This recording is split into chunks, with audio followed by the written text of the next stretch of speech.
Now, no, maini, tsaka verb dictionary for maini. Ano ba pinagkaiba nila? Okay. Madali naman ang pinagkaiba nila is conjugation lang naman. Pero same lang sila ng same lang sila ng ibig sabihin. Ang diferensya lang sa kanila is yung conjugation, yung gagamitin mo na i-conjugate mo. Kasi yung noun no maini, pag noun no maini, ibig sabihin noun lang talaga siya, noun. Okay? Pag verb dictionary for maini, verb yung gagamitin mo. Yun na yung pinagkaiba nila yung conjugation. Okay, unahin natin si noun no maini.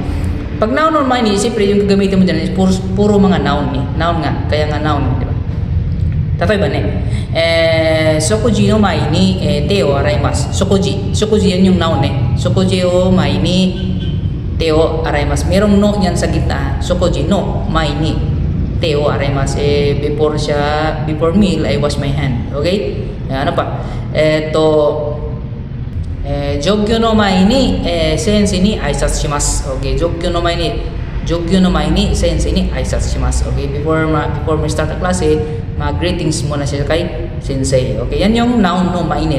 Pero pag si verb dictionary form mai ni, talagang verb dictionary form lang talaga ang kinakailangan niya. Wala nang iba. Verb dictionary form. O tatoy ba rin tabiru mai ni, tabiru, wala nang no. Tabiru mai ni te o araimasu.